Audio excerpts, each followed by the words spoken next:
Don't try this at home. Yeah, for real. Don't try this at home. But we are going to explain it in detail so that you can recreate if you so desire. Just for the sake of story.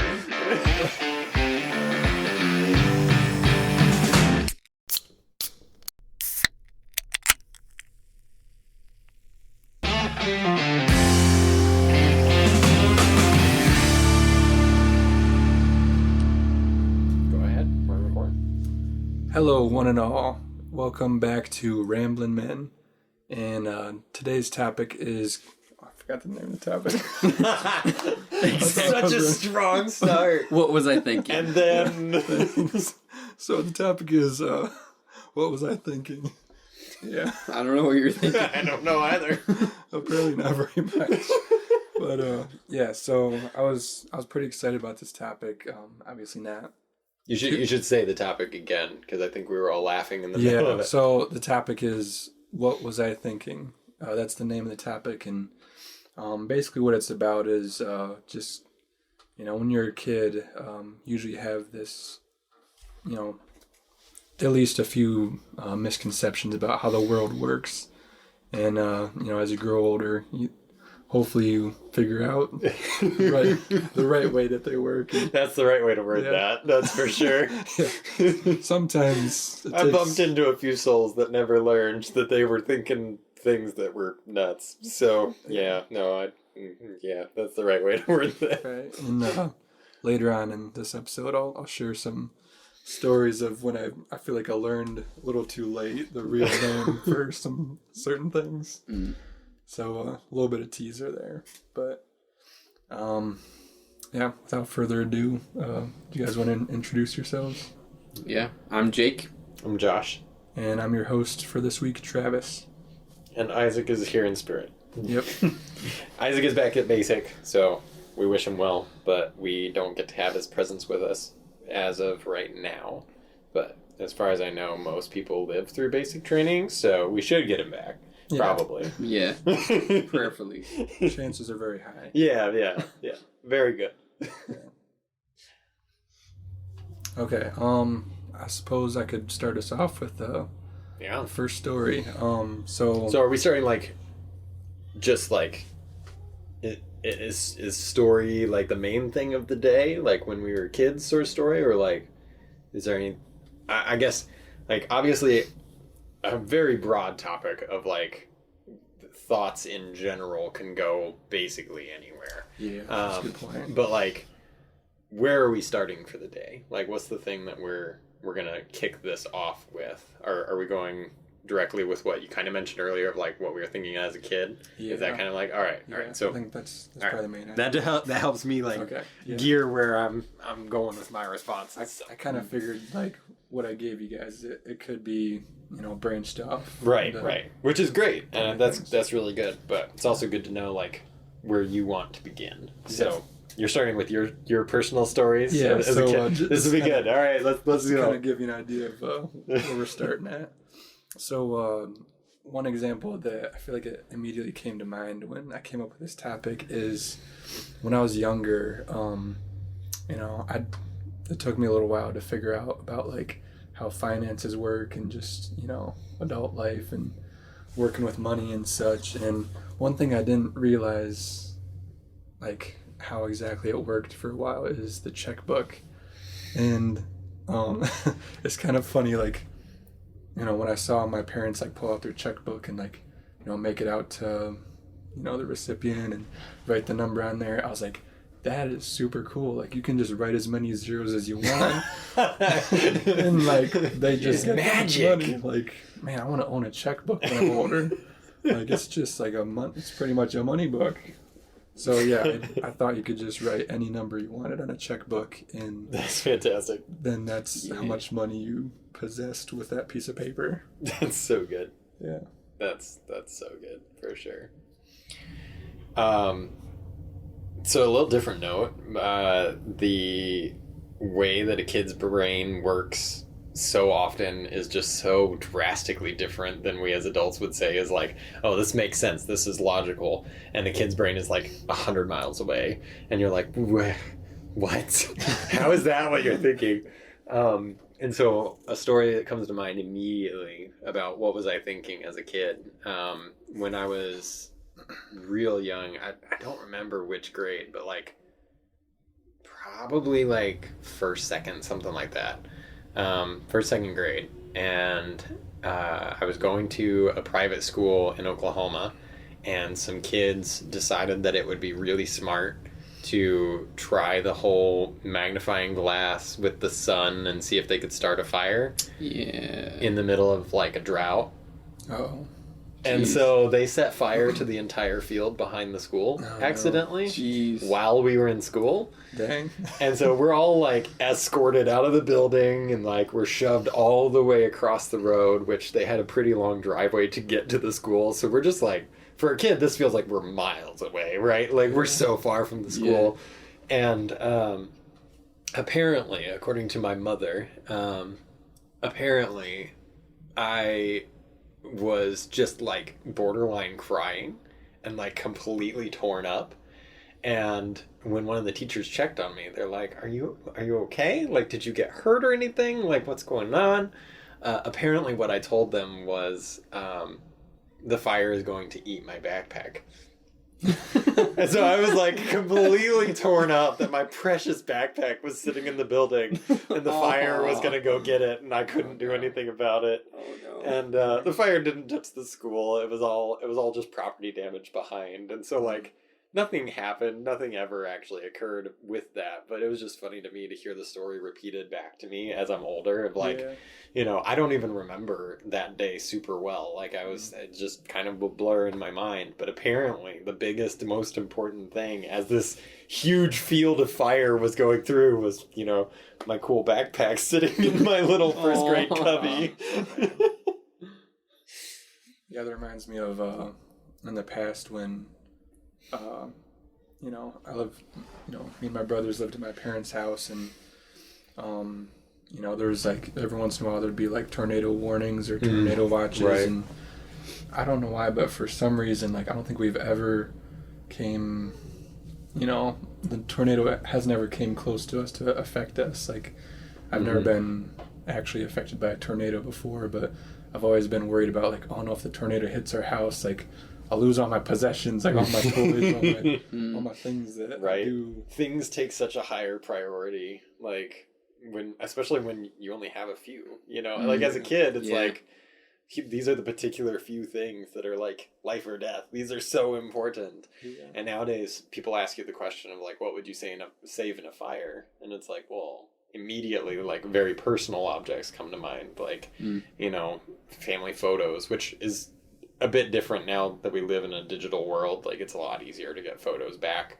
But you know, like, we had a book that people signed during our wedding. Right. And so they left like little notes of encouragement and stuff like that. And it's like, that would be something that comes to mind. But as a kid, it's like, no, my Iron Man action figure. No, my Legos. Yeah, exactly. You're like the firefighter. Go back and save Iron Man. He's still in there. Yeah. So it's crazy how that changes over time, for sure. Yeah, for sure. Definitely. Yeah. It's cool. It's cool that you mentioned that. One of the other thoughts that came to mind was actually, so it wasn't me as a kid, but I was a counselor at a camp for just kind of like an entire dorm.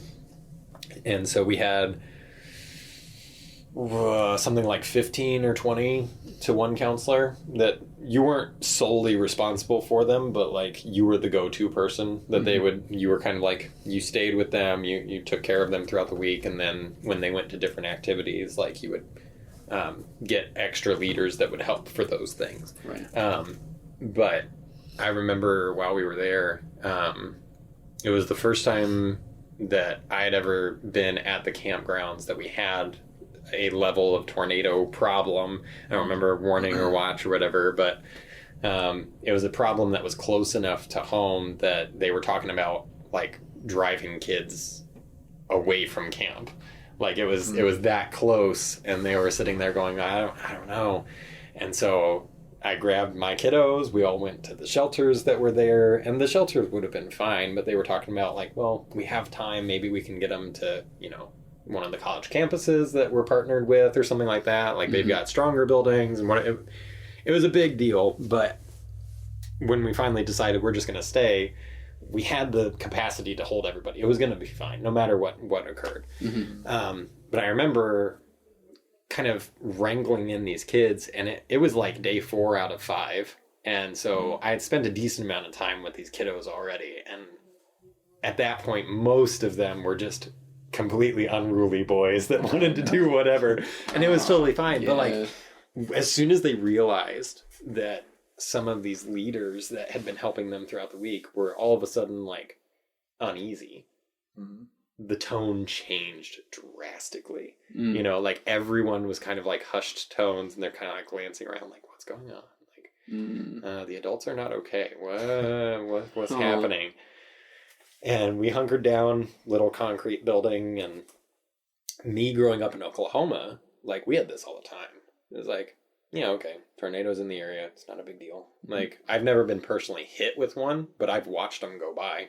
You know, it's like, I've helped people do cleanup after tornadoes. Like, it was kind of just a part of life. And more often than not, it was, oh yeah, it hit, you know, Farmer Joe's field and it nicked his barn. So yeah, we're going to go help him like rebuild that corner or put some new shingles on. Like, usually it wasn't something that wiped out a big area.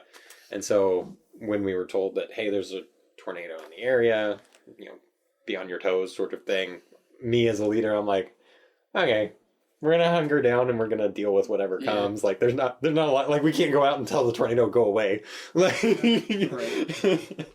and so I'm just kind of chill sitting in the corner talking to any of the kids that want to talk. And one of them pipes up and he's like, so this tornado, like, are we actually in danger? And it wasn't the question like, are we gonna die? It was like genuine fear of, this is a problem, isn't it? Like you could see the adult thought coming into the kid's brain, right? Of like, this is genuinely a problem. I'm confirming this is not good. It's not a drill. Right, exactly. Yeah. And it also wasn't just something that, you know, we said, hey, this is bad, and they're like, oh, okay, yeah, it's bad, all right. Like, but it was something that when these other kids saw the adults, they were like, oh, this is genuinely a problem. And I started explaining like, hey, I was from Oklahoma, like this happened all the time, like we're really used to it, these buildings will do great, like it's not a big deal, especially in this area. It's probably not that strong of one anyway. Like, it's not a big deal.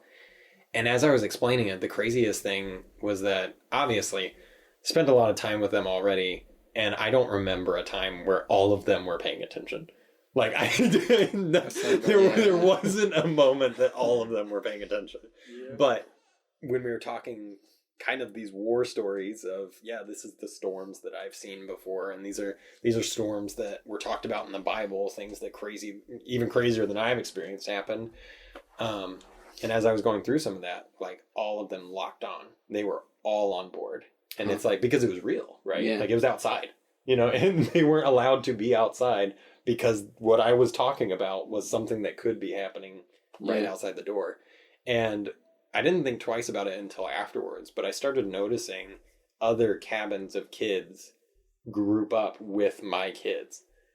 And like, it wasn't that their leaders were doing anything wrong, but their leaders were just there. They were present, taking care of them. There was nothing to really lock them in of, oh, we're going to be okay. But they saw the camaraderie that was happening with those kids, and they decided, hey, those kids look safe. Like, they seem calm. They seem all right. What's going on? And then they'd start listening, and they were just like, whoop, heads would turn, and they'd suddenly, instead of my 15, I had 37. Nice. And I'm like, where did you come from? What cabin are you even from? Like, you know, what leader is wandering around looking for you? Oh, no. But, you know, it was a tight enough space. It wasn't a big deal. People were able to find their kids just fine. But, like, the speed at which these kids suddenly gravitated towards, oh, we're going to be okay, let's listen in. Like, locked in immediately. Like, I thought that was really cool. That's not something that I've experienced very often outside of kids. You know, there's just once they find a common ground, they all just kind of clicked together and they stayed that way, you know? Yeah. So that's cool.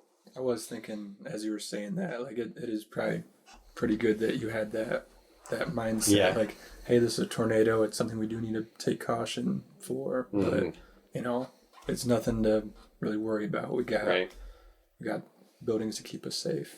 And honestly, haven't I not grown up in the area that I did? I mean, I probably would have had a very similar response to the others. It wasn't a wrong response. It was just, it was more uncommon for them than it was for me. Right. And so they had a small taste of what the kids were going through too, of like, oh, this may actually genuinely be a problem. Like this could be bad. And for me, it's like, well, I mean, kind of, but like, we're safe. We're okay. As people, we're going to be fine. So anything that comes after that, we're good. It kind of goes back to the, you know, save Iron Man thing. Like, if you ask me what am I going to save in a fire, and you don't specify anything, it's like, well, my wife, my kid, my dog. Like, if those are okay, then we'll be all right. You know, there is no Iron Man character for me. You know, like if you asked my kid, who's a 1.5-year-old, like she wouldn't understand the question, but if she did, I imagine there's like 2 or 3 stuffed animals that would come to the list, you know, and she would just assume that everybody that's living is fine, you know, like the priority is different, right? So, yeah, you should say something. We've kind of been chatting together, and I've been listening. I like to listen, but I had like immediately kind of just organized it into like thoughts I had as a kid, and like maybe one as a teenager and one recently, but just like starting as a kid, one memory that came to mind was basically I tried to grow an apple tree in my stomach. So I mean I was really little, barely remember it, but I'm like, so weird, why did I do that? Like, I do remember being on board with that idea. Oh, really? I wasn't the test rabbit that went through with the experiment. Gotcha. But yeah, so most of the time when I was a kid, I would eat the whole apple and like seeds and all. I'm like, maybe I like apples, maybe I'll grow one since I'm eating the seeds. So I ate some dirt and put some water in my mouth. You went like the full mile. And I opened my mouth in the sun for a little while. That is amazing. Like I've heard of kids eating seeds and being like, "Oh, it's gonna grow now," but you're like, "Nah, man, you need all the resources. You need the sunlight too. Like, come on." I don't know how long Full I stood in front of the window with my mouth open. Can't imagine how it would be. And see, as a young parent, now I'm just picturing what would happen if my kid did that. It's just like, she's just standing there, and it's like, "What are you doing, honey?" Was this by any chance our big picture window in front of Friends? Yeah, I remember that memory. I just imagine all the cars going by. Showered with his mouth wide open. Is he yelling at us?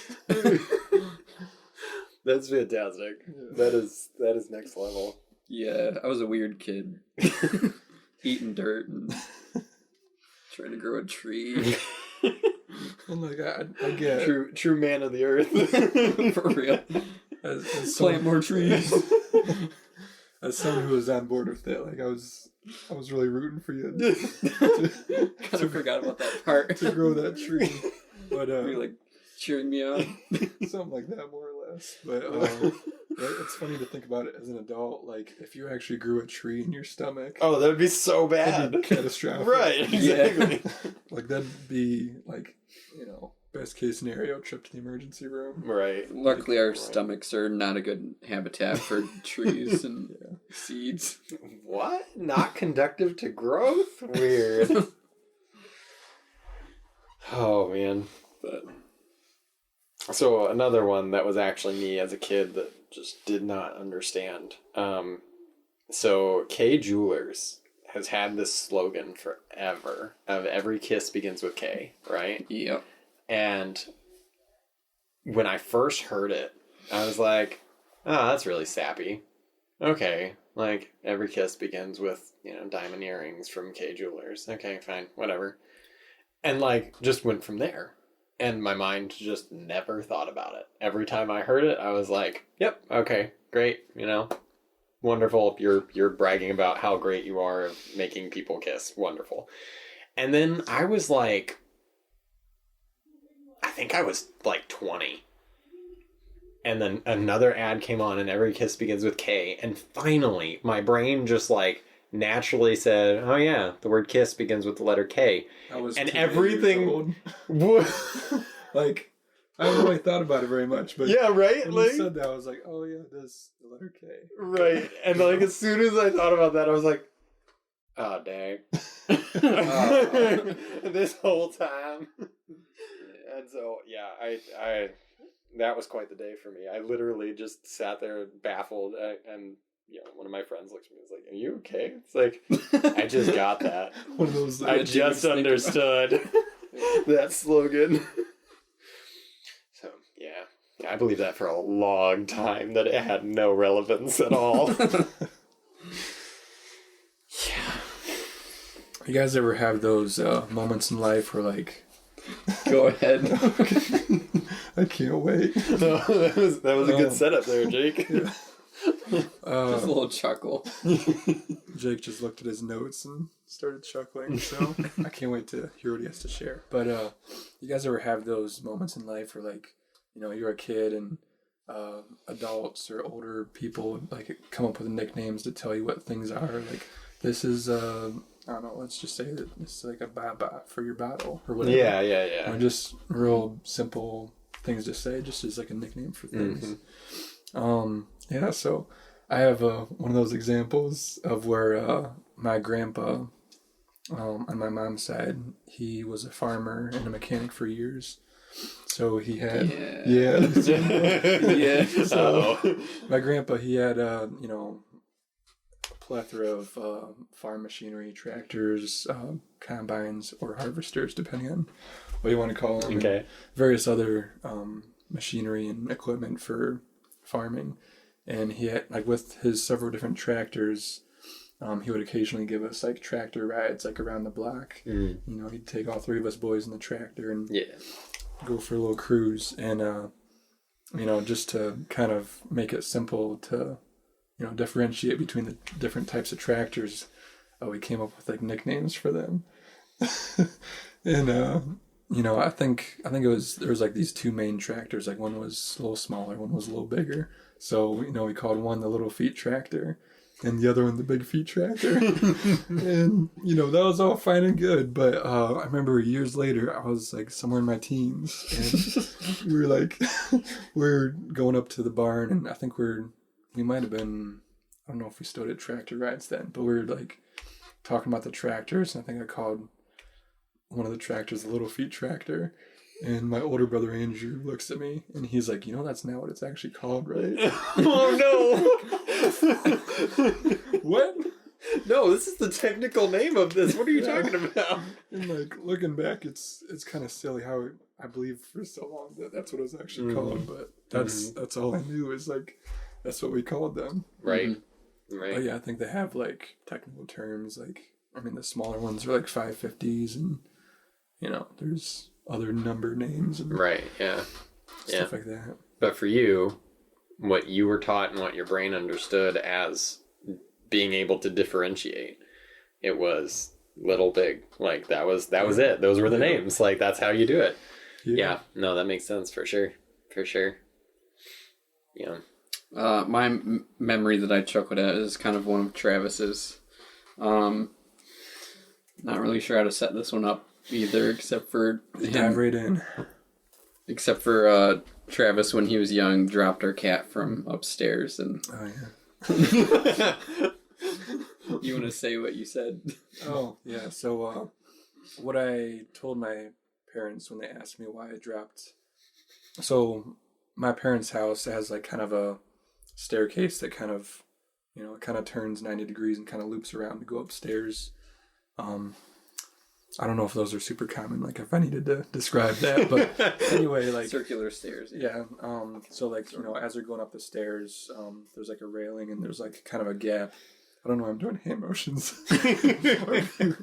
Yeah, hand motions might not be super helpful, but hey, keep rolling. You good? I think I usually do hand motions because Right. it helps me. Oh, definitely, think and for stuff. sure. But anyway, as you're, all right, I'm good. As you're going up the staircase, there's like a gap between like the wall / ceiling of like the wall of the staircase, but the ceiling of the lower floor. Oh, okay. Like a gap between that and the railing. So like as you're going up the staircase, you can look to your left side over the railing and you can see the floor from the lower level. So I had this idea, like I always heard about how cats land on all fours. So I took our little cat Dinky. I think it was probably a full grown cat. It wasn't like a kitten or anything. But anyway, this poor cat. I took our cat Dinky, and I held her over the edge of the railing, and I dropped her from the stairs to the first floor, and I think technically she landed on all fours. Like she kind of hit the ground, and her all four legs kind of like did the splits or something. But then she, kind of recouped and then did one of those like cartoon running in places, then took off.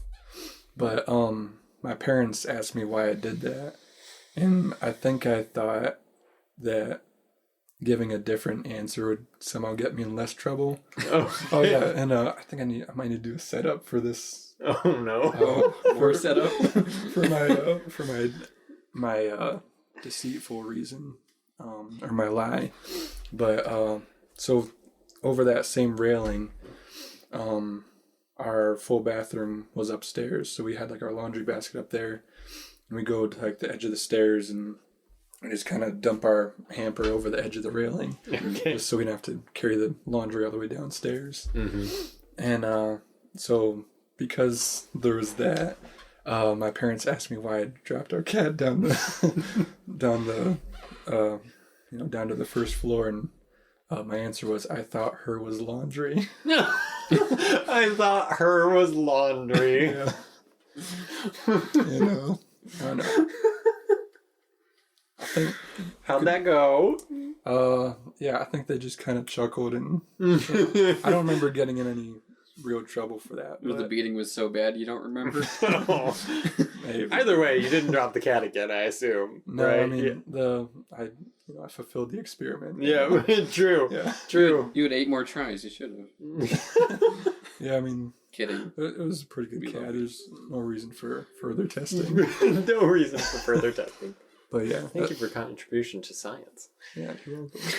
But yeah, just looking back, that was another one of those silly memories. Like, trying to convince your parents that you actually thought a cat was a pile of laundry. It's a bit of a stretch, but that's the best I could come up with, because maybe I thought it was easier than telling him about my experiment. The science is beyond you. It's just easier if I lie to you. I don't know. Oh dear. It's a bad thing to believe, but yet another thing that kids do really well, though. Yeah. Make up stuff that does not make any sense at all. Yeah. And they think that that's the safer answer. That's the better bet. Yeah. Yep. I've heard a lot of those. Go for it. Oh, I was just gonna say another small thing about like what I believed like a little bit later, like maybe teens and younger, is just like wanting to grow up and get out of school and become an adult. It's like, and then you become an adult and you're like, I like naps now. I don't want to be an adult anymore, but I mean, it is good to grow up and do the things, but not as fun as you think. But yeah, there are definitely pros and cons of adulthood. Yes, definitely. Yeah, but not something you want to rush into. Yeah, right. Like, I get why people said, like, you'll get there soon enough. Just enjoy being a kid. Just enjoy your childhood. Yeah. But in the middle of childhood, I was like, Do you know how frustrating it is to sit in a chair and try to learn things for 8 hours a day? Like, Yeah. I understand I don't understand much about life. Like, I get that part. But do I have to spend every day learning for hours on end? Like, I remember that being a big struggle of just, school was one of those things that it just ate so much time that I remember being tired from just that element. I don't remember a lot of school being that difficult, but more so it was just I can't do all the things I want to do, you know? So obviously being an adult is better because you get to choose what you do with your time, which is also not true. But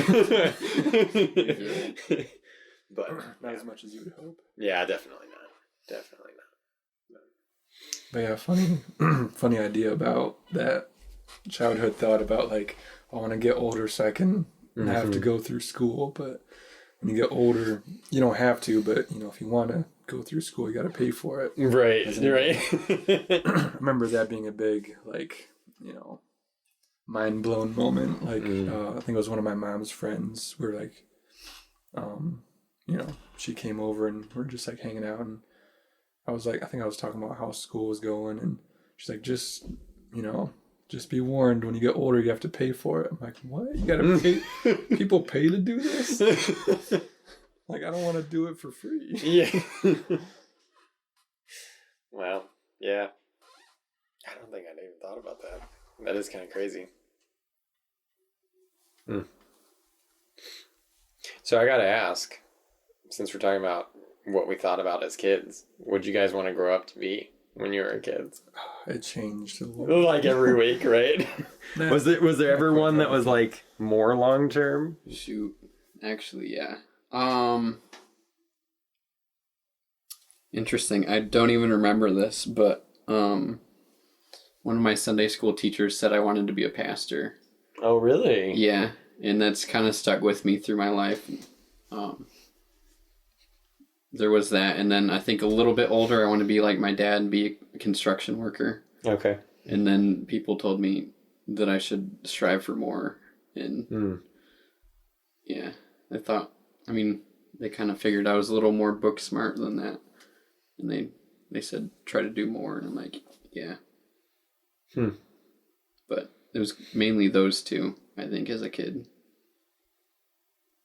But yeah, I think I shared a little bit about this in a previous episode. So if you guys missed that, go back to our previous episodes. if we have it. Yeah. Depending on the order we post these. But anyway, yeah, I think I've gone through various like passions of like, I think, you know, pretty early on in life I wanted to be a veterinarian. You know, just take care of animals, and similar to Jake, people would always give their 2 cents about you know, why that isn't the job you should choose. Like, oh, you get scratched by cats. I'm like, sure, that's not all that happens. Yeah. Yeah, and then after that, I think law enforcement, like police officer of some sort. And then people are like, oh, you get shot at. Yeah, high speed chases, and it'll be dangerous. I'm like, Yeah. that's kind of part It's of the remarkable job. how many people choose to downplay the passions and desires of others. Like, especially when it is more dangerous or exciting or even fulfilling than what they're currently doing. Like, I would rather be, well, I was going to say I'd rather be a police officer than this, but I want to downplay all the people who are that. Well, right. I guess I should change what I'm saying. Because, like, I have friends that are in finance that love being in finance. Like, that's their thing. Like, they're really good at it. They love helping people accomplish these things. And, like, that's just their passion. I have no intention of saying that that's lesser job. But for me, if I was in that position, I would be dying. Like, that is not my world. That is not what I am passionate about. And so, like, that would be a really big struggle for me. But I see a lot of people, and I think this is where my comment was trying to come from. I see a lot of people that don't feel fulfilled with what they're doing downplay others trying to pursue what they want to be fulfilled in. And that's weird to me. you know? It might, like, just kind of a theory, but it might be kind of like a blue collar versus white collar kind of idea, like, you know, a more hands-on job versus a more relaxed office type job. And, you know, let's say someone who's an accountant or works in finance or something, like, you know, they hear this little kid say he wants to be a police officer, like, you know, that, you know, to them that might throw off red lights in their head because you know, they see this little kid wanting to take on this job that's pretty dangerous. So I imagine that could have been where they were coming from. It's just for sure.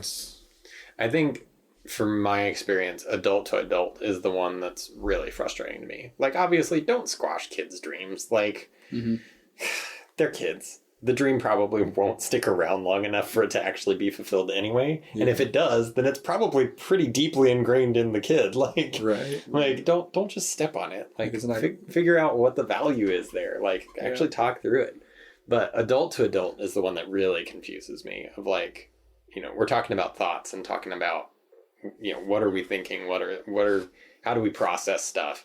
But watching other people put different people pursuing their dreams down just because, I mean, whatever reason they come up with, but basically saying you can't be fulfilled over there. And it's like, well, somebody obviously was, because the job exists. Like, somebody found this to be worth their while and do it, you know?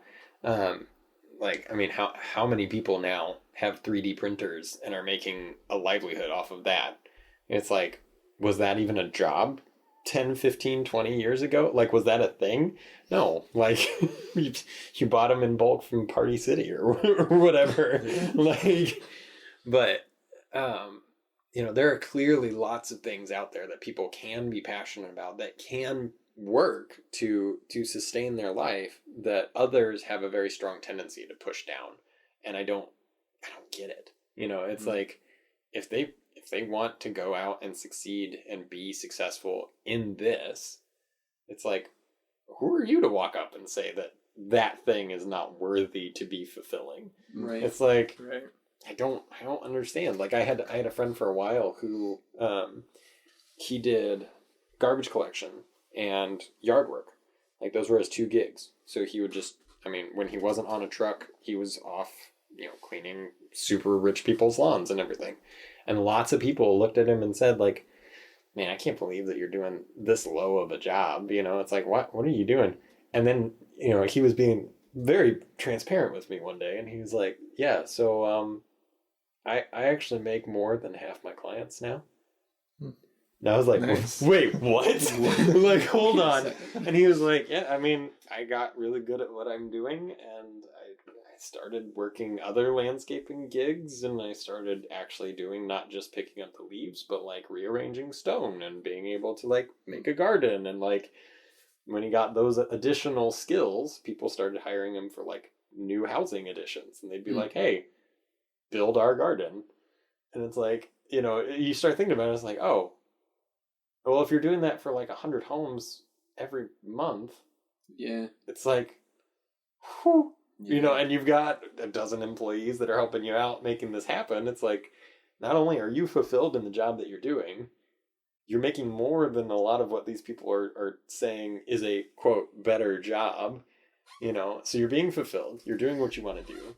You're being paid even more to do it. And you're giving other people the chance to work on doing the same thing. Like, that's what the employees under him are doing. It's like, why would anybody be putting you down for that? Like, you know, I get it. Like,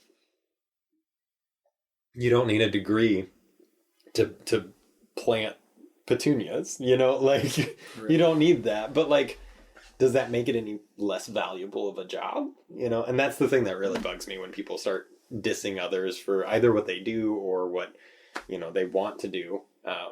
It just kind of confuses me. It's like, why? Like, let them. If they're going to fail at it, they're going to fail. And if they're going to succeed, it'll be a really awesome thing that they wanted to pursue and they're going to succeed in. Like, leave them alone. If nothing else, leave them alone. You know? So I feel like going back to the kids part of it, there's definitely a tendency for some adults to end up on the spectrum very drastically for kids on that, because you either are on one side where you're like, oh yeah, you can literally do whatever you want, and then you support it to the point where the kid like has no idea what's actually reasonable. You know, like, I want to go dance on the moon without a helmet. It's like, no, you will die. Like that's Right. you know, as far as an imagination game, sure, play it. But if he actually starts building a rocket, like, you might want to have a conversation with him. Like, and you might want a helmet. But on the other end, you know, people just step on kids and be like, no, you can't do that. Like, that's totally unrealistic. It's like, they're 8. Yeah, it probably is unrealistic. But if it's not, it's going to be freaking awesome. Like, Yeah. yeah.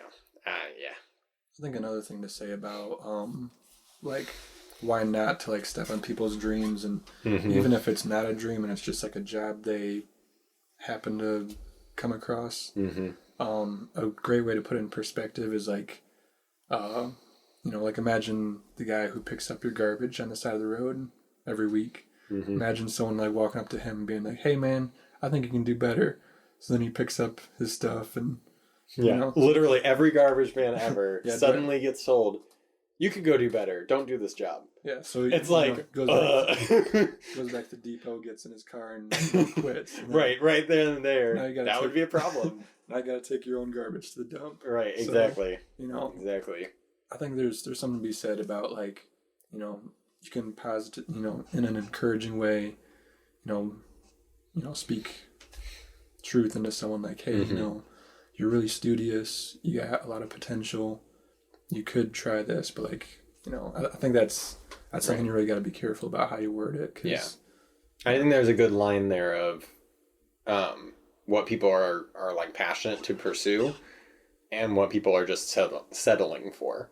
Because like, if you really would be fulfilled in something else, but you're choosing to do something that is easier for you because it's easy, then that really raises some questions for me of like, okay, well, if it's just easy, but it's not what you really want out of your life, like, are you willing to push for something more? Can I help you get there? You know, like, what do you need as an assistance there? So like, I'm full agreement with you. Like, there's definitely a right way to encourage and nudge people in the right direction when you see that potential. But I think there's also a pretty big difference between doing that and just flat out telling people that they're lame because of what they're going after, you know, like that's uncool. But kind of going back to like crushing dreams, like crushing kids' dreams, and even like I'm so sorry, this is the direction I've driven. But no, you're just making me think. Like, I feel like a lot of times people get competitive with their friends, like what their careers are, or just like people they see. Like, if their dream failed, they don't want other people to succeed and do better than them. Yeah, probably. it's natural to try and grab at people, but they want other people to suffer with them. That's not everybody, but I feel like that's sometimes what can happen. But let's move to something more positive. Yeah. I did a tiny bit of research of what crazy things kids think. I'm excited. Here we go. Some of these I've never heard of, and just kind of interesting. So the first one says, my mom taught me humans have 2 stomachs, an ordinary stomach and a dessert stomach. Her reasoning for this was, no matter how full you are, you always have room for dessert. And the kid said, I believed this for such a long time until I was a teenager and I took biology in school. So it's like, there's another... Talk about crushing disappointment. Like, right. There's another belief that goes to teenage years. It's like, yeah, that's a lot of... I don't know. I mean, that can happen too easily. Like, things you learn as a kid and, like, a lot of your growing stages, stuff you learn stays with you. Yeah. That can go for, like, trauma and all that kind of stuff, too. But, yeah. A lot of stuff that happens as a kid kind of stays with you. Especially the major ones. But, yeah. I think that could be bad, like, if they truly were full, and they're like, well, I got room for cake because I got my second stomach. Right. Can you imagine if they hadn't intention in biology class though. And like, you know, they like grow up and go to, you know, party function at a major job that they're a part of, and they're like, oh yeah, I'm just putting my second stomach. Like, yeah. Wait, you're serious? Like, why are you laughing? We need to talk. Yeah. You got any more? Yes. Okay. Of course he does. The second one says, I thought my belly button was where my skin was tied together. And so it says, I thought if I messed with it too much, my skin would come off. Oh no. There's a little more gruesome one. That's kind of scary. Oh Yeah. I yikes. feel like I've had, like, not that example, but, like, similar examples, like, about the human body. Like, I can't remember what it was, but it was like, if I don't quit doing this or something, then, like, something bad will happen. Mm-hmm. But Just makes me think of, like, I don't know why, but when Travis and I were young, we would, like, push the sides of our eyes. Okay. And, like, bounce, make our eyes look like they're bouncing side to side. I think we more did it for the tunnel vision. Like, my brother Jake and I, we would, like, press on, like, the outer sides of our eyeballs and just kind of slightly the skin was there. We would actually touch our eyes. Yeah. Yeah, you weren't, poking them in and squishing them manually. No, like, No. Yeah, but pushing on the sides. when we did this, again, don't try this at home, but it was just a weird, entertaining thing where we could, like, simulate tunnel vision by doing that. Interesting. Like, yeah, when you do it for long enough, like, your vision kind of gets darker. It sounds terrible, but, like, I think what you're describing is going blind. Like, yeah. So, learn from us. Take care of your body. Don't be ridiculous. yeah, that's the end. We're done. We're done. Luckily, we didn't do that too much. Oh man. Like, I might have caused myself to need glasses a little bit sooner in the future. Oh. So far, I don't need glasses, as far as I know. Yeah. But, it's definitely not something you want to try if Interesting. you haven't already. So, I'm gonna kind of like rope all of our things together all of a sudden, just because of a story that came to mind. So, just for funsies, I am colorblind, and I have a really weird colorblindness that I don't remember the name. Anybody who's going to throw it into the comments that explains it to me, yeah, you're probably right. It's probably that. But I was really, really young when I was told that I had this color blindness, and basically the way that they found out was my parents knew that I knew my shapes. I knew squares, I knew circles, I knew triangles, but I was sent home with some homework that said color in the squares yellow and color in the circles blue, and I had like a dozen colors for my circles. And they were all close to blue, but some were blue, some were purple, some were like borderline dark gray, black-ish. And so they're like, what is going on here?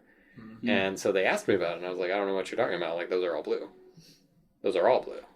It might be different blues, but they're all blue. And, they took it with a grain of salt, and they're like, okay, maybe it's just a kid being a kid. Maybe he's, doing some derpy thing. But then they started asking me out in the world, like, hey, what color is that? Hey, what color is that? And sometimes I would get it, and sometimes I would get it as something that was really close. So, like, browns would be red, or oranges would be red. And so all of a sudden they're like, whoa, what's going on here? And so we got my eyes tested. And they basically found out that my eyes have this weird tendency to change shades of things into the source color. And so, with blue, if you had red and blue, anything in between those two going from like, kind of a purpley in the middle, and then you go more blue to the right, more red to the left, my eyes can lock in on the middle, and it will slowly translate it to one side or the other.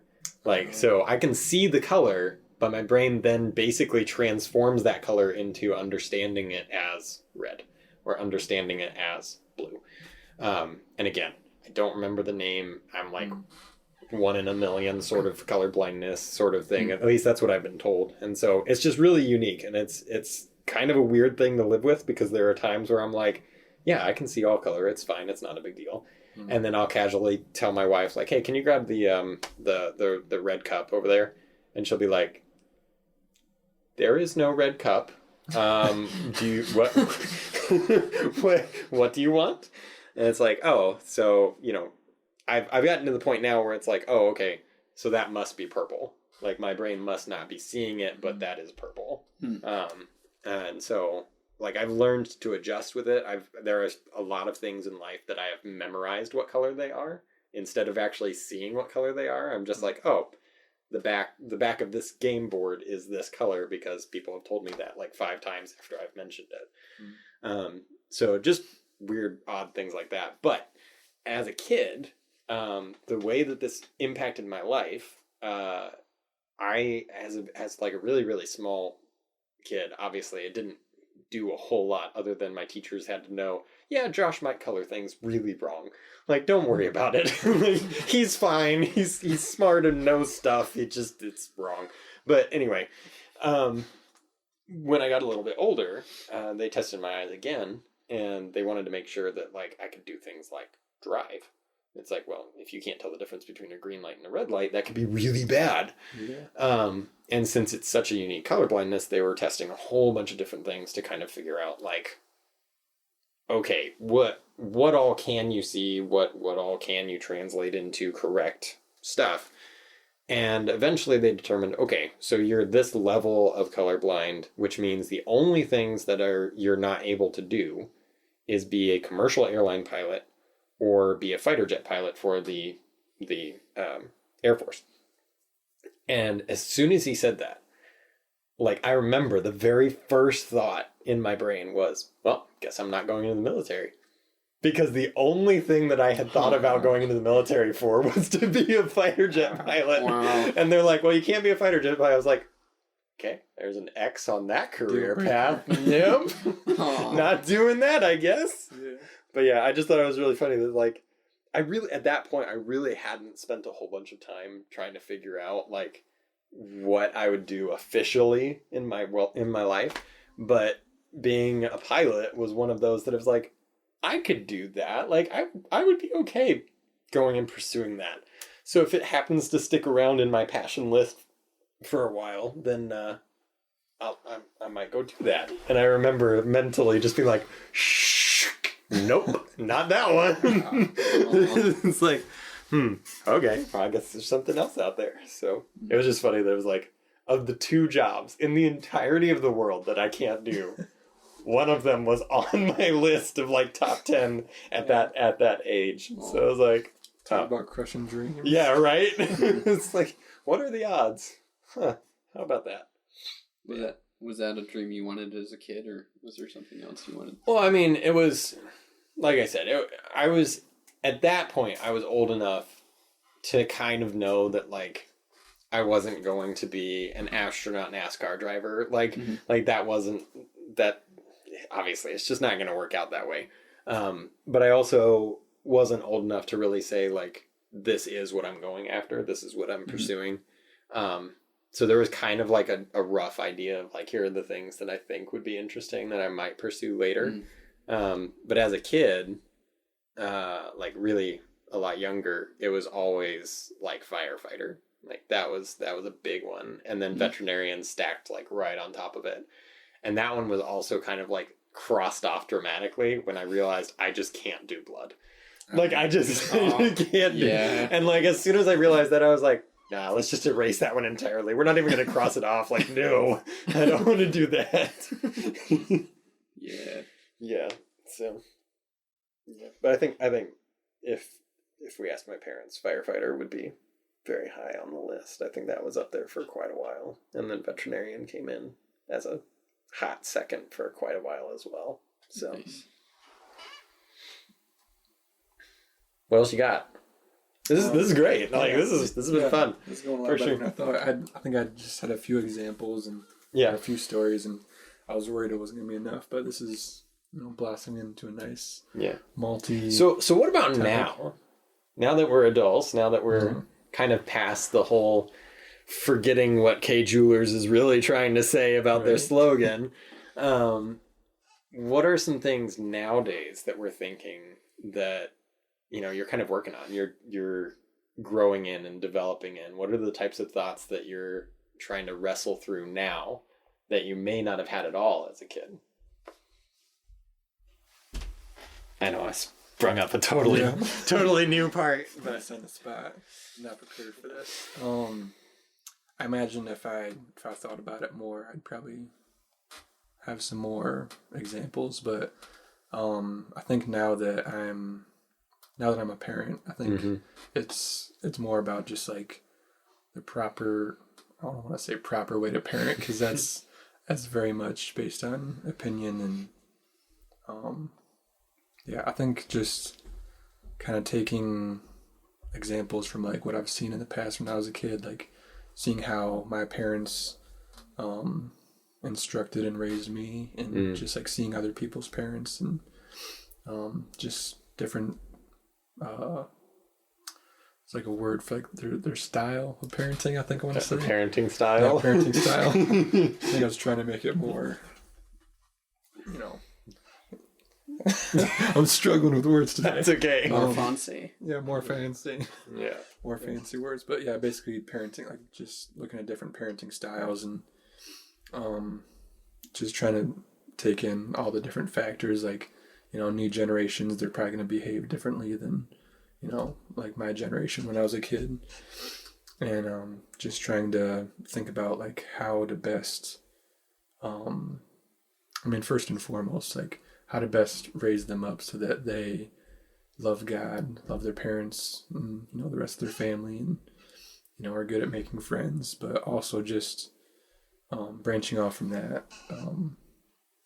are just able to learn how to respect authority, and also just realize that, you know, when we get after them, hopefully we're not being overly aggressive or loud, but if we are, just that, just that they're able to have, you know, forgiveness and understanding, at least eventually, because I just remember examples of like when I was a kid, and, you know, my parents would reiterate, they're like, you know, we're punishing you. We don't want to do this, but we're doing this because we're trying to teach you the right way, how to do things, and, you know, to follow us because we want what's best for you.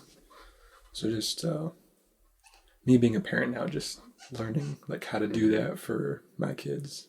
Yeah. I'll buy you a little bit of time.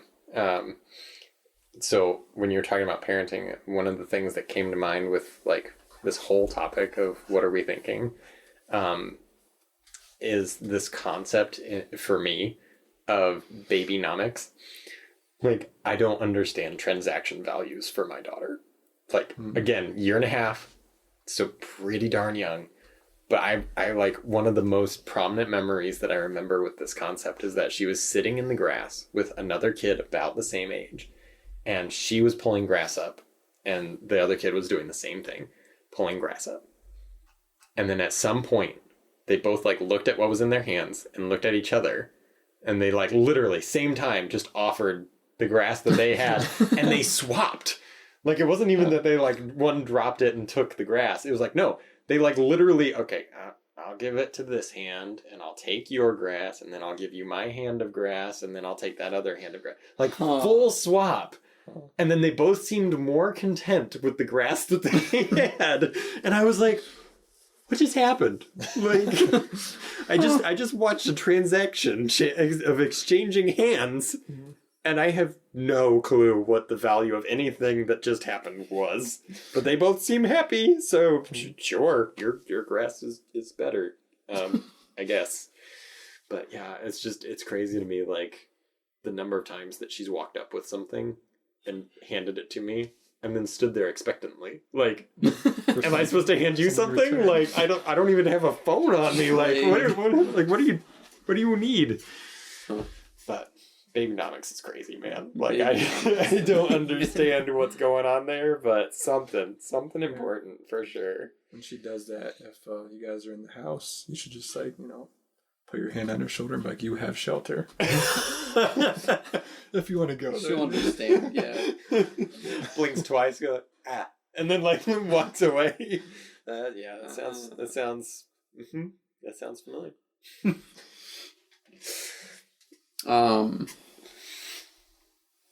Yeah. What was the question again?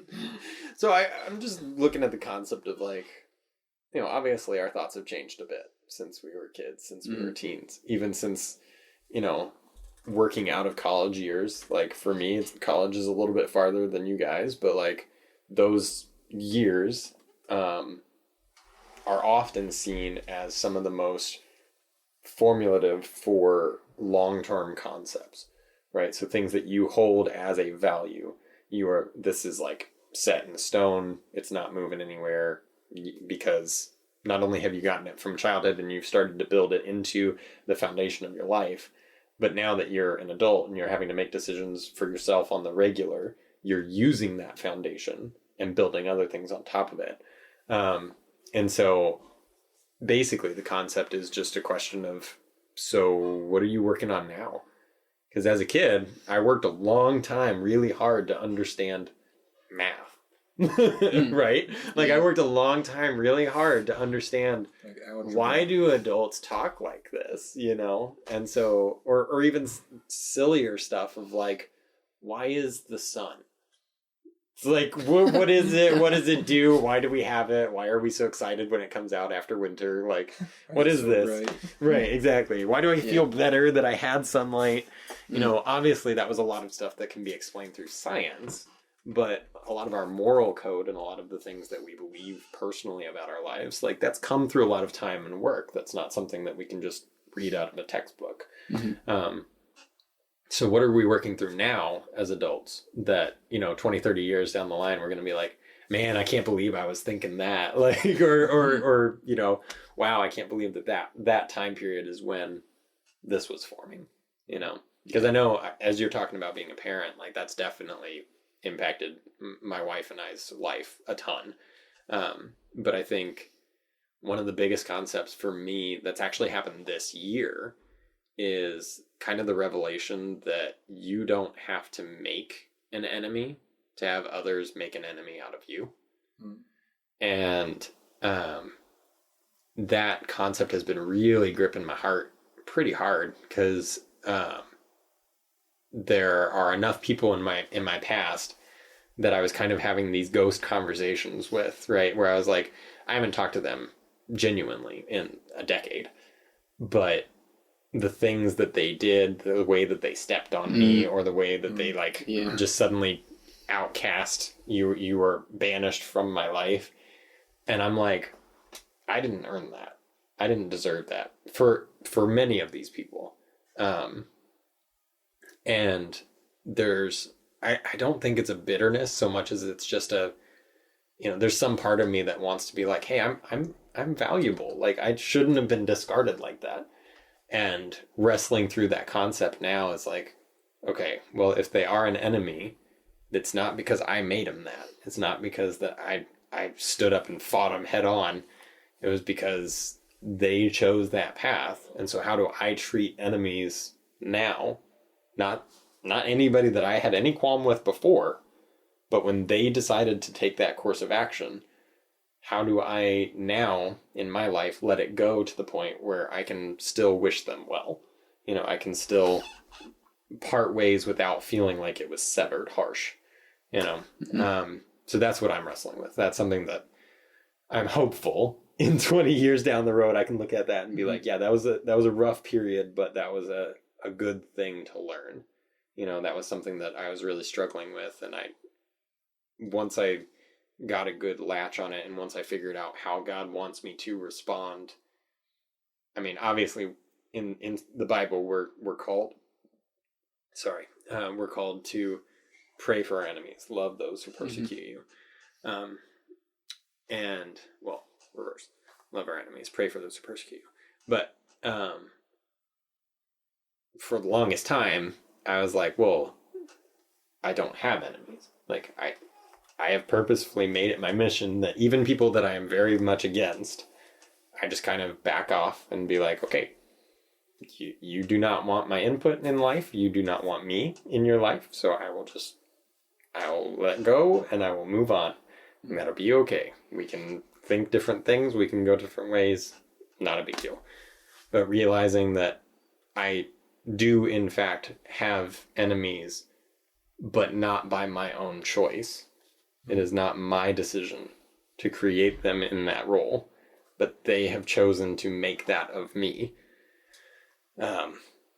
Now that requires me to change how I am acting towards those past situations, right? And so it's like I have to be more forward thinking about, like, I gotta care about that because they wrote me off so hard that it does impact me emotionally. It does impact me spiritually. So how am I going to respond to that and grow past that?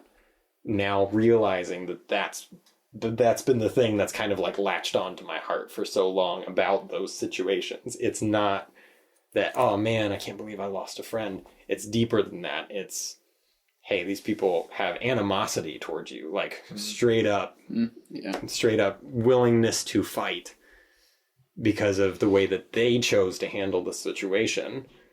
And now you get to live in that. So what are you going to do in response? So that's a really, really deep one, but like that's kind of been the water to the roots lately, where it's just been like, okay, I need to grow in probably 200 different things right now. But this one in particular has been getting all of the nutrients and saying, like, here's how we're going to move past it. Here's how we're going to develop. If we're talking math, like obviously getting the practice of doing addition and subtraction and multiplication, all of those things are the nutrients to help your brain understand this is how math works.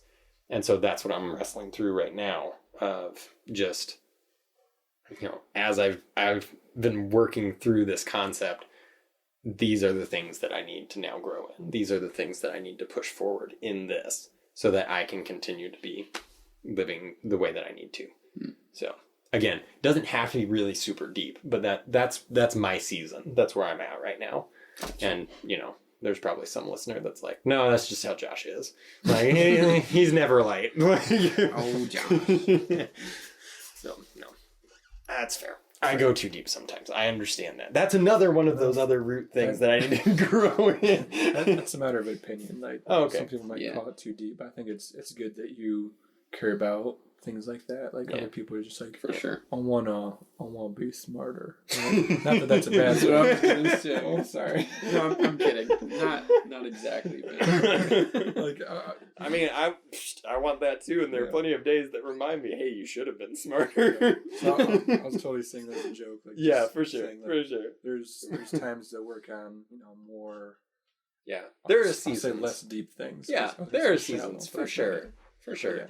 Yeah. And I mean, the difference in like just a personality thing where it's like, oh, I want to work on this, you know, versus, oh no, I need to like reshape how I'm working through things mentally and spiritually throughout my life. It's like, yeah, okay, if you're always doing that, if you're always that deep, it's going to be a very difficult and challenging life. Maybe it may be rewarding, but like there are a lot of people that might not be healthy, you know? So, right. Yeah, I absolutely respect what you're saying. There's certainly a season and time and place. And I think I have definitely moved from lighter seasons recently into what we're going and doing right now. So gotcha. It's good. Go. No. Don't let us interrupt. It's all you know. Just kind of two lighter things I was thinking about, like what I've been thinking about recently is this kind of connects to as a child as well, but like trying to improve my memory and creativity, I guess, because this kind of also connects to like not conforming to the world, but being more of a godly man. But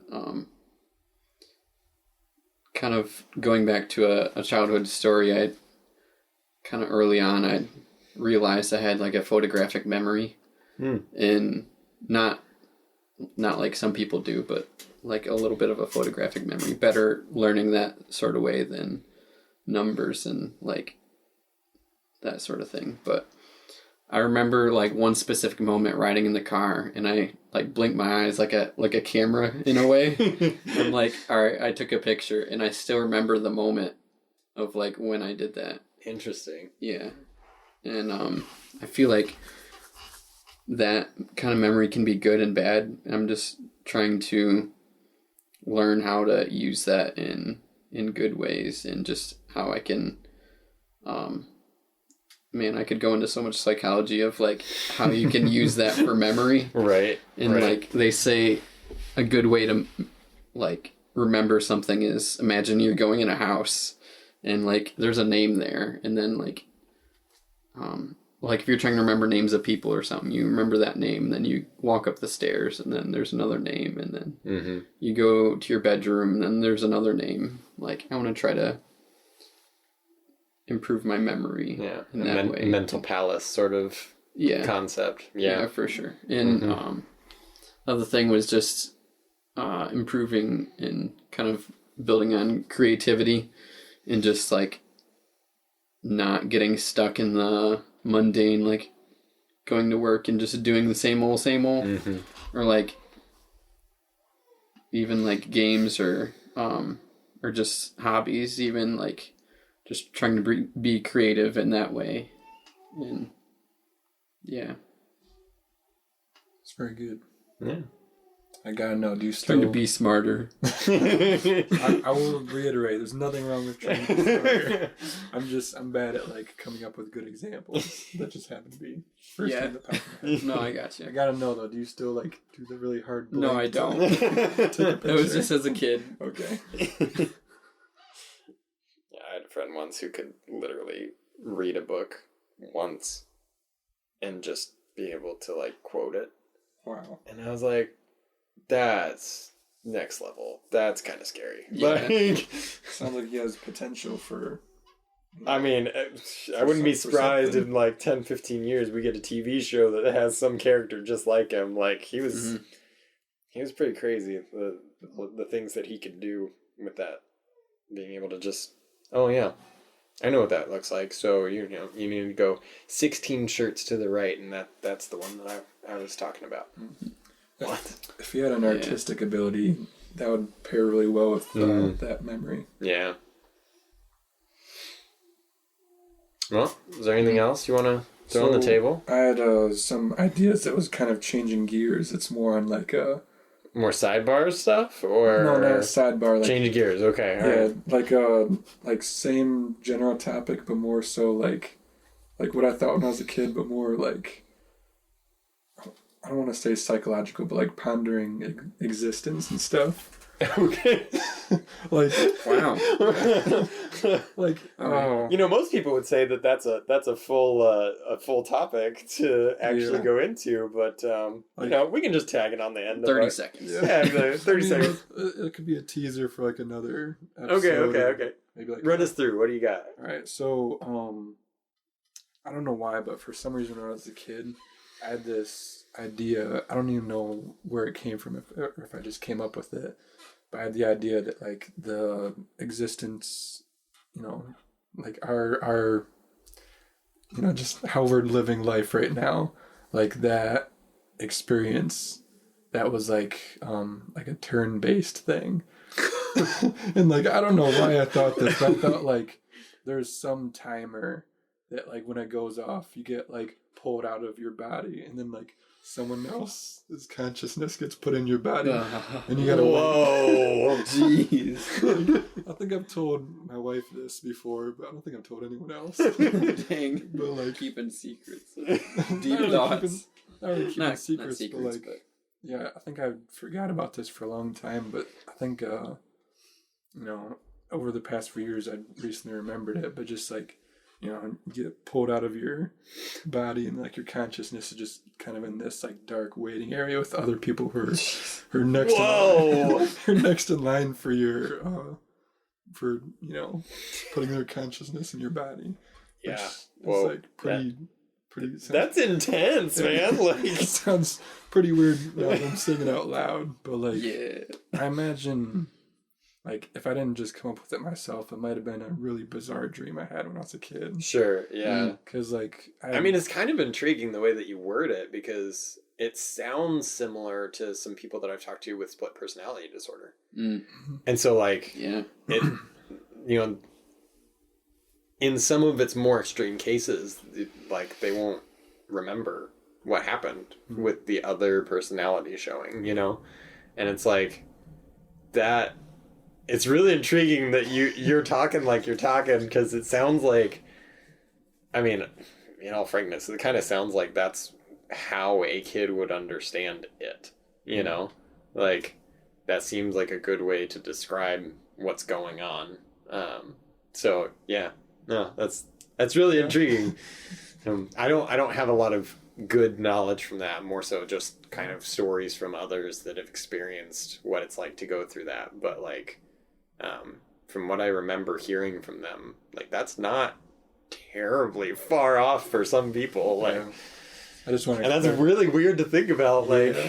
you have a timer, and it was, I don't know why I thought of it, but it was quite the thought that I had for a while, and just want to clarify this. As far as I know and remember, my consciousness is not removed. your timer hasn't gone off yet. Time hasn't gone off yet. So. Not that you knew of.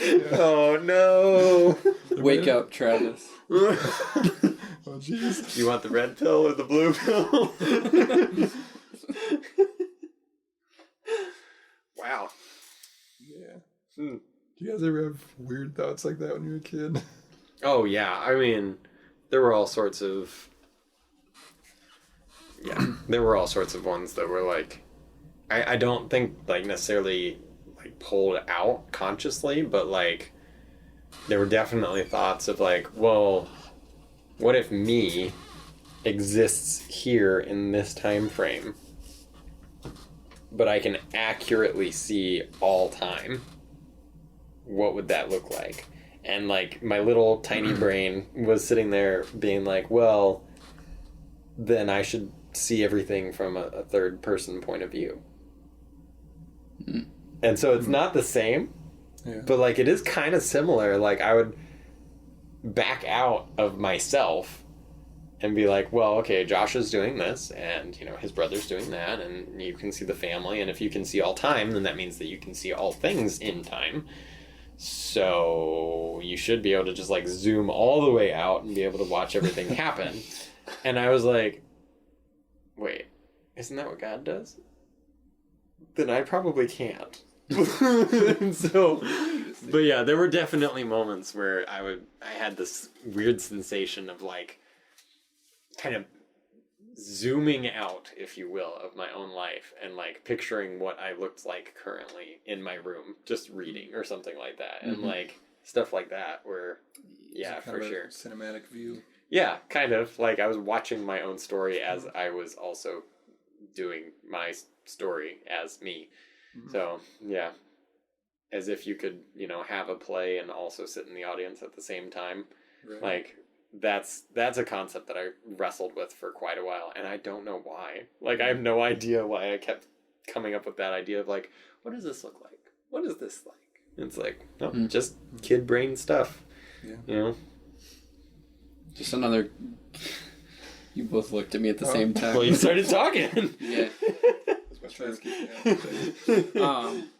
Yeah, just another kid brain thing. I feel like this comes from like cartoons and stuff that like kind of translates into what you actually think, like heaven being on the clouds. Like, I just look up and be like, I feel like if I was at the right angle, I could see just a little bit of it.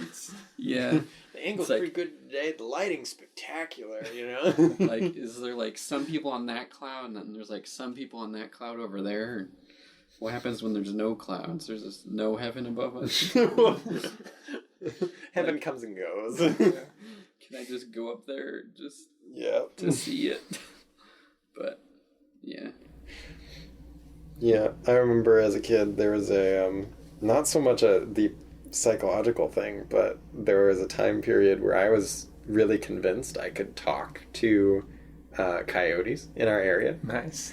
And so, like, I would sit on our this little plastic slide in the backyard, and I would howl at them. Nice. And apparently I got good enough that at one point, parents or grandparents, I'm not sure which, but one of the two of them was like, oh, okay, we're done. Because apparently, like, the calls were getting closer, and they could tell. And I was just like, nope, just talking to the coyotes. I know what I'm doing. And it's like, no, you're about to be eaten. They like hear, oh, a child. Let's go. Right. I don't know what was going on, but I honestly don't know if it was me getting close to an actual call or if it was just they heard some random thing they wanted to investigate. Like, I don't know. I don't know what it was. But it was concerning enough that I got pulled from the slide and be like, no, we're talking to coyotes. It's like, oh, okay. Sorry? Like, what's the danger here? What are we talking about? Yeah. Oh, boy. Freaking animal whisperer over here. Yeah.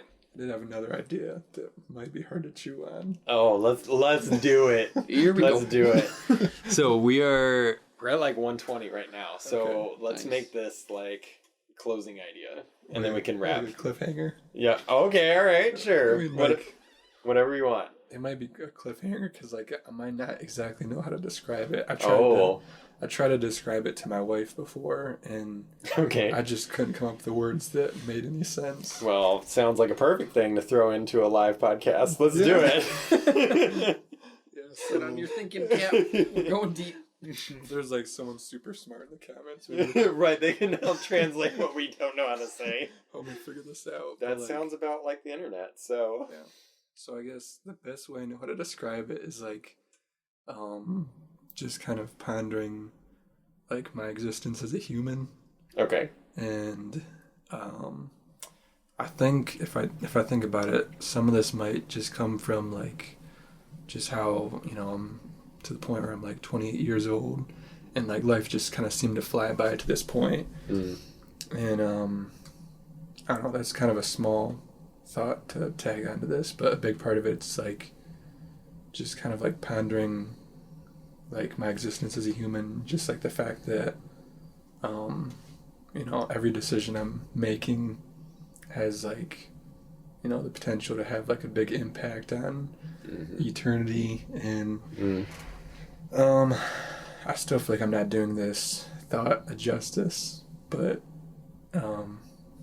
that's about all I got. So, Like, yeah, go ahead. it just makes me think of like the butterfly effect. Yes, that's exactly what I was gonna say. I was like, That's kind of like touching on like the outskirts of this idea. okay, all right. Like it's hard to describe. Like, just I think part of it might be described as like grasping, just like what it is like to be a human and be in existence. And I don't know. Like sometimes, I feel like sometimes part of it might just kind of come from like living life, and like you just feel like you're going through the motions, and like if I just kind of stop and take a step back, and I just kind of realize like, hey, I'm living life.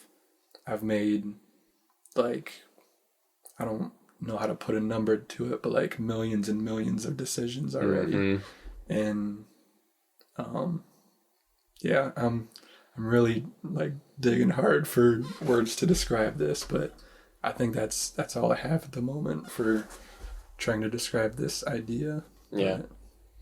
When I was a teenager, I got really, really frustrated with people talking about how eventually you'll have to make decisions that really matter, And I remember presenting to both a couple friends as well as somebody who was kind of like a mentor leader, this concept of like, okay, well, if the butterfly effect actually mattered, right? Like this concept, for those who don't understand what we're talking about, the butterfly effect is this concept that if you went back in time and you stepped on the right butterfly, and that butterfly was supposed to go and do something like distract a certain person from meeting someone else, you could accidentally have killed the thing that stops World War III. You know, like, you know, you there's all sorts of things that go into it of saying like, well, if you go back in time, you could mess up everything because you're even just there, like that changes things. So the basic concept is everything in life can factor into change for the future. That's roughly what we're talking about.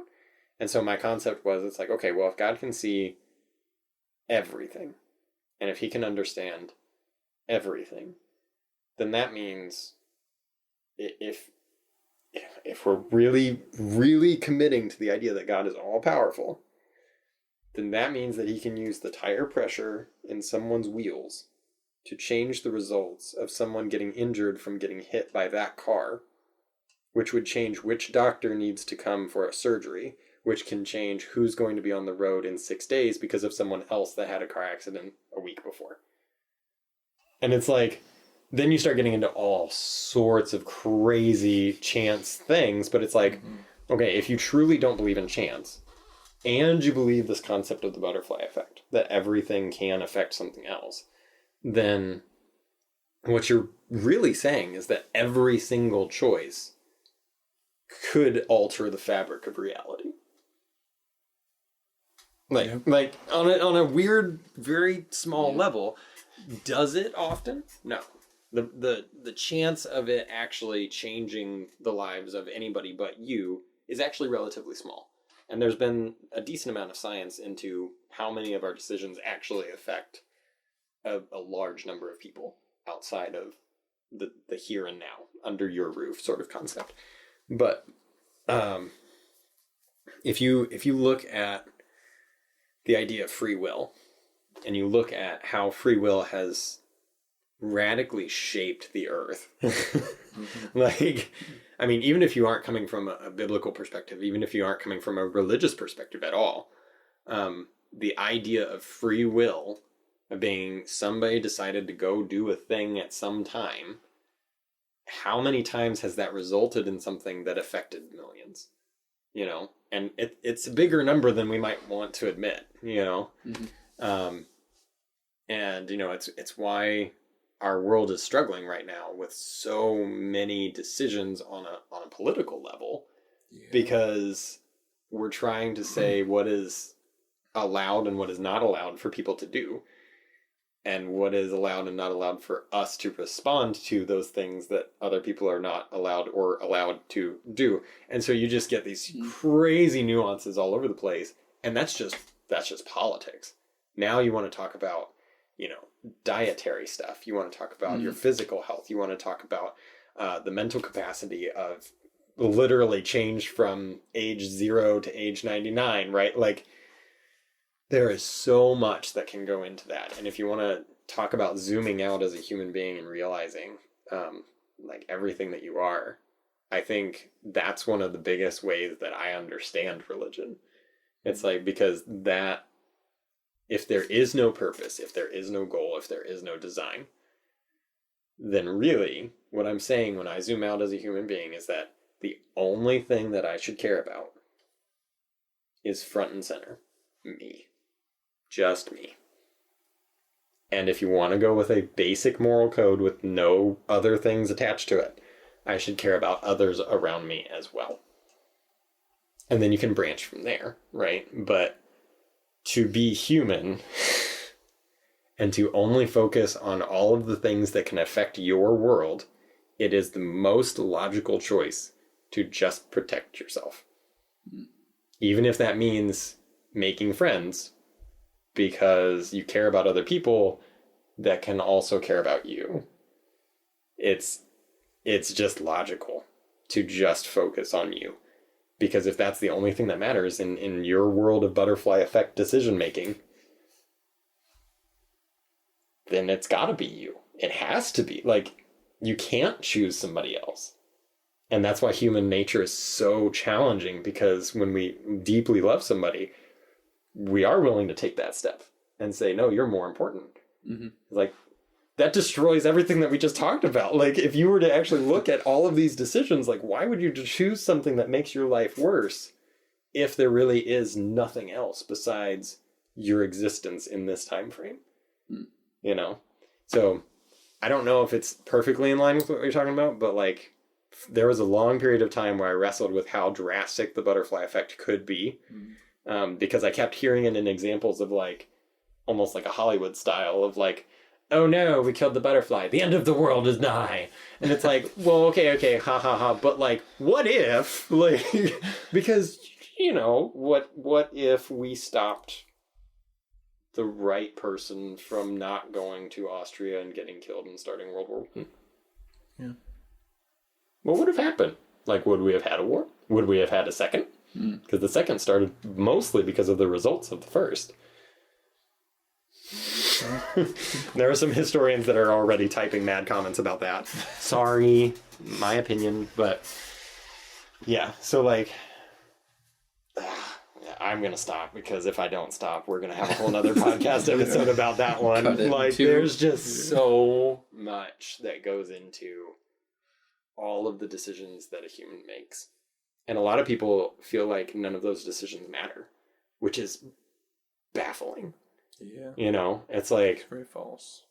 I mean, if you've ever driven on a road ever, you know that other people's decisions matter. Unspoken agreement to not cross that. Right, exactly. Right. But just this concept of, you know, oh, what, I mean, even with the crushing of dreams, right? Like, that's not a big enough job. It's like, well, if all of a sudden every single person who works on filling potholes quit, well, then you just live in the Midwest, because that's normal. No, wait. But no, if everybody suddenly just disappeared in a certain role, our society would scramble hard, because there are a lot of roles that we would say, oh, that's a small job, that's a lesser job, that all of a sudden, like, they're gone. It suddenly becomes a very high priority job, right? Oh, yeah. You know, my wife and I got food last night from a place near the mall. And like, when I walked in, I was hard to find parking to begin with. But when I walked in and I'm like, oh snap, there's like 15 people standing waiting for stuff, let alone every table being full with people. And this is like a fast food place. Like, this is not something that it's like, oh yeah, we sit and have dinner for, 45 minutes. It's like, no, these people are eating and getting out, and like, they're still stacked, like completely stacked. And I told them the name of the order I was picking up, and I waited for a little while. Apparently they had been working on mine already. So like, some of the people that were waiting were, behind me in the proverbial line or whatever. And, they called my name. I went up, got the food. And he asked me if I wanted a drink carrier. And I was like, yeah, that'd be great. Like, I don't have enough hands anyway, sure. And I don't want to be the macho man and carry everything. So I'll take the dainty little holder and carrier. And as he's getting the carrier, he just paused and he's like, hey man, how's your day been? And I was like, what? And like, legitimately, I didn't respond, because I thought he was talking to somebody else that walked up to the counter. Because I just assumed, like, oh, he hasn't been greeted. It's a normal fast food thing. Like, hey, how are you doing? Welcome into the store. What order can I get for you? It's like, no. He like, as he's unfolding it, he's like, hello? Like, he kind of like leans over. He's like, how's your day been? And I was like, oh, me. Oh, me. Like, out of all these people in this room, I'm literally walking out as soon as you give me this piece of cardboard. Like, right. Literally. And yet you're taking the 5 seconds to actually ask and see how my day has been, with the full knowledge that I'm probably going to say a normal American answer of like, oh yeah, it's fine, it's great, it's good. It's like, but he genuinely asked, and he genuinely wanted to know, because he even followed it up with like, hey, this guy didn't hear me. Like, hello? You, like, how is your day? And, going home, like, that legitimately made my night better. And like, did we talk hardly at all after he asked that question? No. I gave the standard American answer, and it was true. It was like, oh, it was a good day.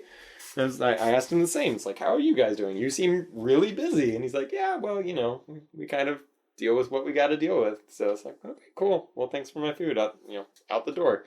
And like, that one small, tiny decision made my day better. Like, it's nuts how many of those things happen, and we just never know. You know, we kind of talked about that in the episode about, man, we're doing lots of plugs for older episodes. This is like the third one. Right. This is your first time tuning in. Yeah, this is your first time. You got a lot to look forward to, and hurry up and catch up because we busy. So, yeah, no, the episode when we were talking about the stats in heaven, Yeah. and be like, how many times did you say something that somebody else really appreciated and you had no idea? That'd be a cool stat. And like, because that guy got 1 on that stat last night. Like, for me, I know that he acquired 1 that he doesn't realize how big of a deal that was. But yeah, again, that butterfly effect. Like, one little thing, you have no idea how important it is. Like, care about people around you because you never know, man. Like, you never know what the last straw will be, or vice versa, what the one element of hope in their day is going to look like. Right. So, yeah. Sounds like a good place to end it. That's heavy, man. Like, Yeah. we weren't supposed to get me this riled up. Like, come on now. I mean, it's great because I'm definitely known for not always having the words to fill. You know. Oh, I got too many words to fill. Don't worry about that. So it's nice to have someone that can, cut down in the. It's good pairing silences. today, for sure. Yeah. For sure. Well, I guess as we wrap up, then go be smarter. Care about That's people. important. Care about people. Yeah. What did we learn today? Don't crush people's dreams. Seeds do not grow in stomachs. Nope. I've tried. Backpacks are not as important as your life. Anything else? Like, what other? Don't throw cats. Don't throw cats off the second story. Trust what you hear about cats, not as much the 9 lives part. That may not be true. Some things are not for science. Some things, Oh, man. Some things will metaphorically take all 9 lives at once. Well, whatever you have thought, whatever you are thinking currently, whatever you are working through, whatever you have already gotten past. Thanks for joining us. We appreciate it. It's been fun. I've really enjoyed this one. This one's been Me a good too. one. Me as well. I've liked this one. So well done. Applause to Mr. Travis there for running this one. So thank you all, and we will see you in the next. Goodbye. Bye. We have no drinks to clink or anything.